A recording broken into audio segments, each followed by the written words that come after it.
कल की तैयारी में आपका स्वागत है। आपके साथ मैं हूं मानसी दवे और भारतीय बाजार के लिए आने वाले ट्रेडिंग सेशन में आपकी स्ट्रैटेजी क्या होनी चाहिए, आइए करते हैं इस पर फोकस। और सबसे पहले पिछले ट्रेडिंग सेशन में बाजार की तस्वीर कैसी रही। ब्रॉडर मार्केट्स में हमने देखा अच्छा एक्शन था, 250 अंकों की बढ़त के साथ मिड कैप में हमने क्लोजिंग देखी। निफ्टी और बैंक निफ्टी में हमने देखा निफ्टी में करीब 82 अंकों की बढ़त थी, हालांकि बैंक निफ्टी में प्रदर्शन बेहतर निफ्टी के मुकाबले, और सेंसेक्स में भी हम देख रहे थे मजबूती के साथ कामकाज। हालांकि कई सारे न्यूज एंड फ्लोज थे जो कि मार्केट पर असर डाल रहे थे और कह सकते हैं कि बाजार अपने आप को संभालने की कोशिश कर रहा था। इस कोशिश में कामयाबी भी मिली।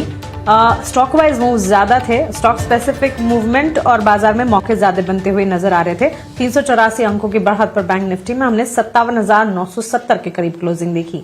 यहां से आगे कल क्या करना चाहिए, कल हफ्ते का आखिरी कारोबारी सत्र होगा। कई सारे इंपॉर्टेंट इवेंट्स और ट्रिगर्स है जिस पर हमें फोकस करना होगा, और इन सारे ट्रिगर्स के बीचों बीच मार्केट में आपकी रणनीति क्या होनी चाहिए, आइए समझते हैं। हमारे साथ एचडीएफसी सिक्योरिटीज के अजीत नायक और individual research analyst Nitilesh Pawaskar जुड़ गए हैं। अजीत, नितिलेश, बहुत स्वागत है आपका 18 में हमें देने के लिए आपका शुक्रिया। नितिलेश, शुरुआत आपसे करना चाहेंगे, बताएं मार्केट के पैटर्न्स को कैसे रीड कर रहे हैं और आने वाले सेशन को कैसे स्ट्रेटेजाइज किया जाए। अगर हम लोग देखेंगे मार्केट में कुछ काफी समय से मैं 23,200 से एक ही चीज कह रहा था कि यहाँ से मार्केट ऊपर की तरफ ही देखने को मिल रहा है, और जो हमारे लक्ष्य है 24,200 ऑलमोस्ट अचीव होते हुए हमें देखने को मिल गए। तो हायर लेवल के ऊपर बस एक रेजिस्टेंस है 24,250, 280। ये लेवल को अगर मार्केट क्रॉस करता है और वहां पे सस्टेन होता है तो एक फर्दर एक्सटेंडेड मूव हमें देखने को मिल सकता है। लेकिन जो भी बायर्स है जिन्होंने भी ट्रेंड को मिस किया है, अगर डीप मिलता है किसी भी कारण से 24,000 से लेके 23,800, ये 200 पॉइंट का जो रेंज होगा वहां पे बाइंग आप क्या कर सकते हो, करके चल सकते हो। एक बढ़िया क्वेश्चन आपके लिए हो सकता है 23,750, एक इंपॉर्टेंट स्टॉप लॉस आप प्लान कर लीजिए।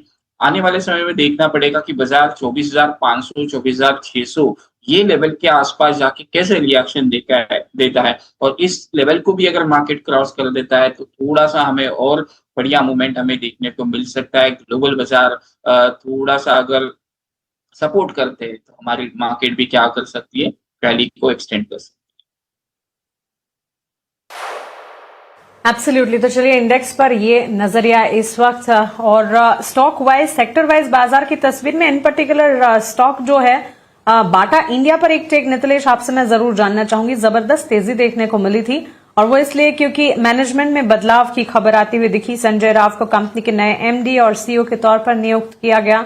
रिटेल वहीं कंज्यूमर लीडरशिप में 2 दशक से ज्यादा का अनुभव भी रहा है, और मानो ये मैनेजमेंट रिजेक्ट की खबर स्ट्रीट्स को पसंद भी आई, और इसी के चलते बाटा इंडिया का स्टॉक अच्छी खासी मजबूती के बीच ट्रेंड कर रहा था। यहां से आगे क्या रणनीति होनी चाहिए बाटा इंडिया पर?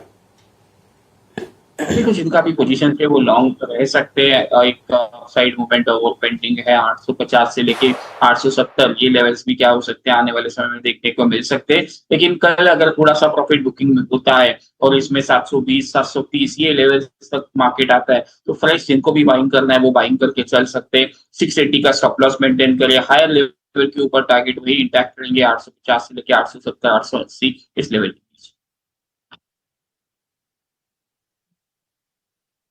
चलिए, ये राय फिलहाल मिलती हुई इस वक्त बाटा इंडिया के स्टॉक प्राइस पर। सवाल जवाब का सिलसिला शुरू करेंगे, और सवाल पूछने का तरीका जैसे आप जानते ही हैं, हमारे social media handles, contact details और क्यूआर कोड्स आपके स्क्रीन पर फ्लैश हो जाएंगे।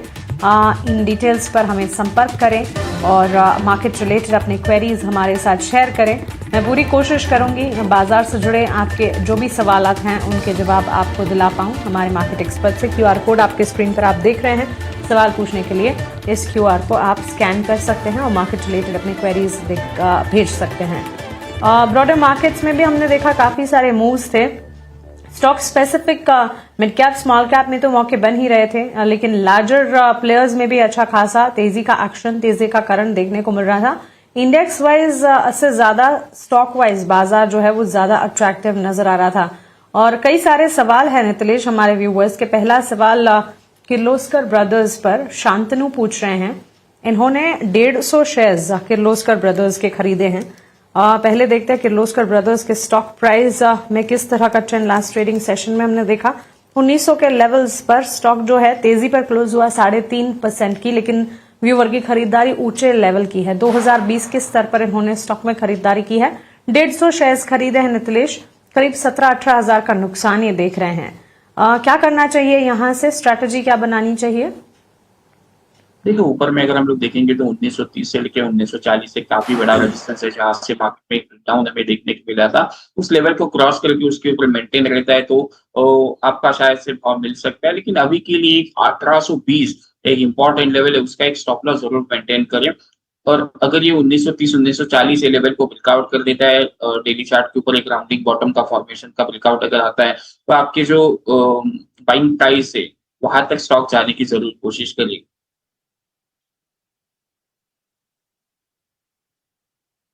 ब्रदर्स पर ये राय फिलहाल हमें मिलती हुई 3% के गेंस के साथ मजबूती पर स्टॉक क्लोज हुआ है। इस बीच हमारे साथ हमारे दूसरे मार्केट एक्सपर्ट भी जुड़ चुके हैं। अजीत नायक एचडीएफसी सिक्योरिटीज से हमारे साथ है।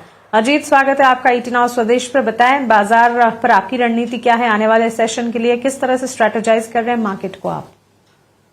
मार्केट को हम देखेंगे तो मार्केट बहुत अच्छा मोमेंटम देखने को मिल रहा है मार्केट में। हायर जो टॉप है और हायर बॉटम मार्केट में फॉर्म हो रहा है।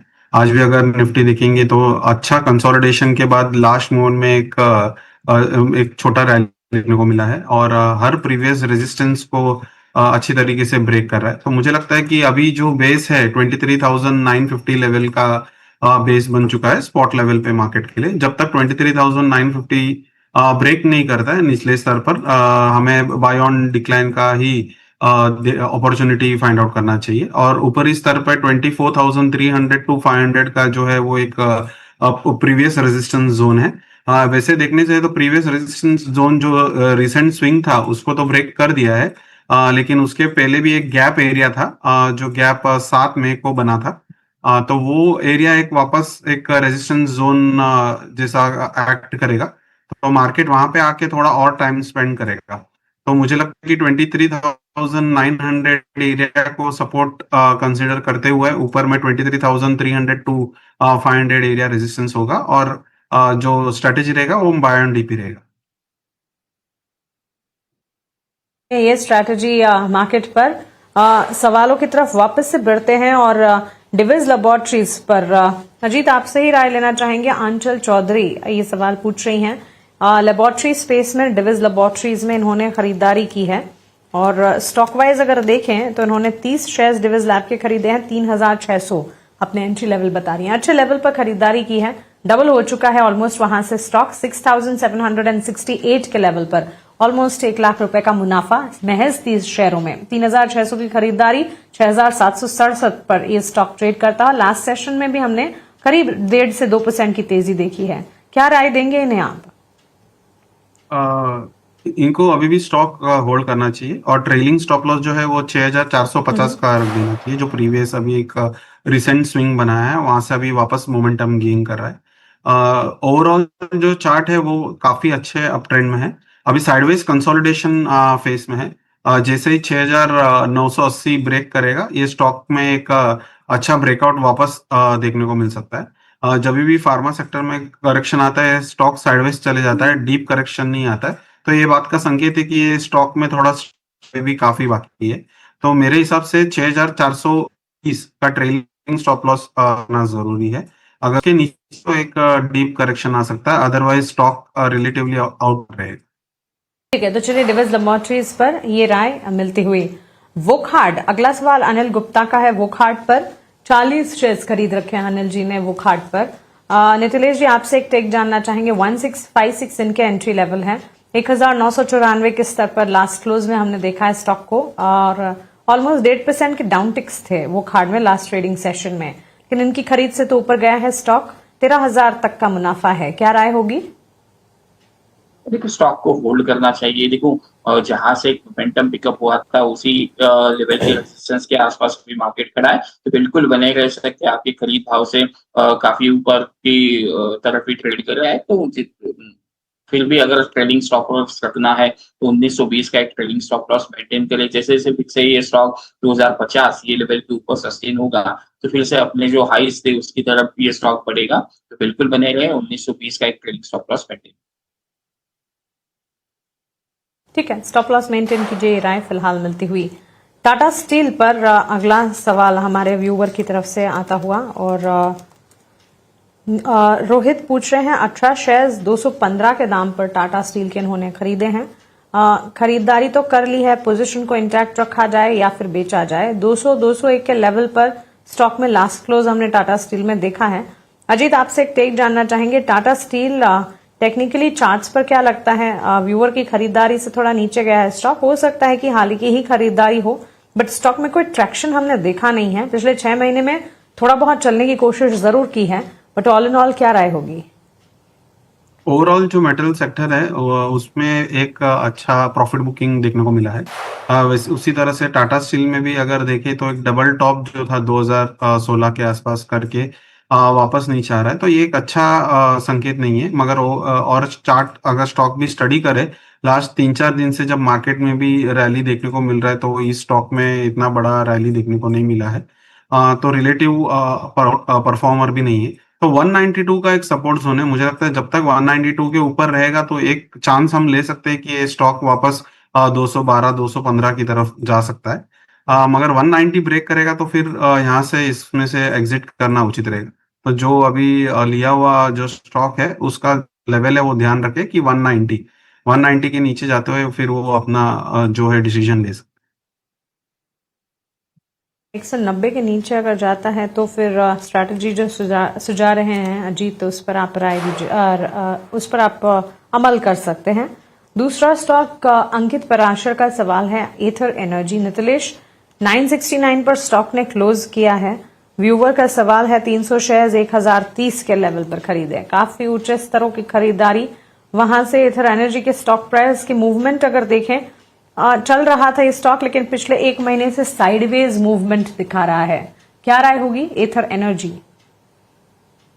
ठीक है, एथर एनर्जी में अगर हम लोग देखेंगे तो एक काफी बढ़िया रनअप के बाद अभी एक थोड़ा सा कंसोलिडेशन कह लो या फिर प्रॉफिट बुकिंग होगी। लेकिन इनको मैं एक जरूर सलाह दूंगा कि 945 से लेके 940 ये लेवल काफी क्रुशियल होंगे। ये लेवल अगर ये स्टॉक डाउन कर देता है तो एक बार के लिए पोजीशन से एग्जिट करें। अगर लोअर लेवल पे फिर से अगर एंट्री प्लान करनी होगी तो 740 से लेके 720 एक ही बेस्ट एरिया हो सकता है 660 के स्टॉप लॉस के साथ। तो हायर लेवल के ऊपर थोड़ा सा अभी जो स्ट्रक्चर बन रहा है वो एक नेगेटिव साइड का ही स्ट्रक्चर बन रहा है, तो 940 945 का एक स्टॉप लॉस जरूर मेंटेन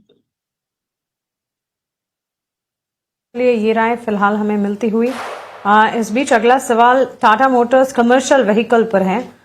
कोमल ये सवाल पूछ रही हैं, इन्होंने टाटा मोटर्स सीवी में स्टॉक में खरीदारी की है।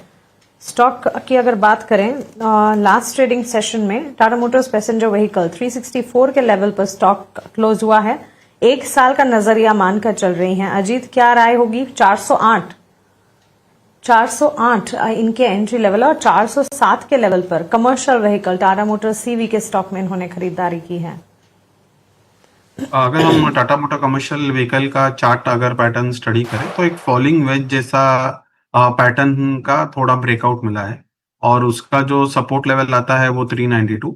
जब तक 392 के नीचे ट्रेड नहीं करता है, मुझे लगता है कि ये स्टॉक में एक पोटेंशियल है कि ऊपर में 450 का जो रेजिस्टेंस लेवल है उसे, और उसके ऊपर भी जो 480 का रेजिस्टेंस है, ये 2 रेजिस्टेंस लेवल ये आराम से टेस्ट कर सकता है। लास्ट 3 दिनों में एक टाइट कंसोलिडेशन रेंज बन रहा है और जल्दी ये वापस मोमेंटम गेन कर सकता है।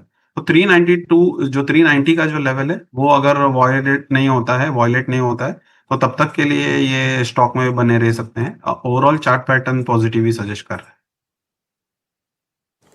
ओके, तो चलिए ये राय फिलहाल हमें मिलती हुई। एक और सवाल देख लेते हैं बैंक ऑफ महाराष्ट्र पर।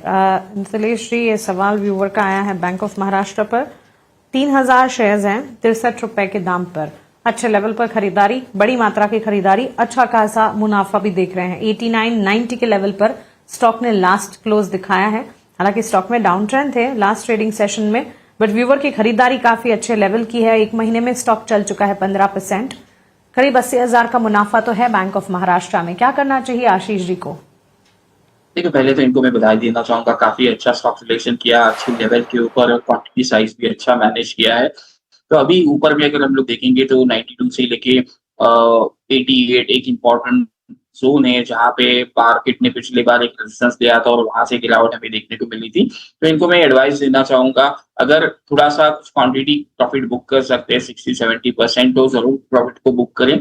लेकिन अगर ये 95-97 इस लेवल के ऊपर मेंटेन रहता है तो मंथली चार्ट के ऊपर एक बड़ा ब्रेकआउट हमें देखने को मिल सकता है। फिर ये स्टॉक 160 से लेके 155 ये भी दमखम रखता है, यहाँ से मोमेंटम आ सकता है स्टॉक में, क्योंकि बड़ा ही चार्ट के ऊपर बड़ा ब्रेकआउट होने की कगार पे है। लेकिन अभी ये रेजिस्टेंस लेवल के ऊपर है, तो एटलीस्ट 60% क्वांटिटी को बुक करें, बाकी के स्टॉप लॉस के साथ पोजीशंस को होल्ड करें और रैली को एंजॉय करें। ओके, तो ये रहा बैंक ऑफ महाराष्ट्र पर। बधाई व्यूअर को, काफी अच्छे लेवल पर एंट्री ली है, अच्छा खासा मुनाफा आप देख रहे हैं। रुक करेंगे हमारे अगले सेगमेंट वैल्यू इन्वेस्टमेंट पिक का।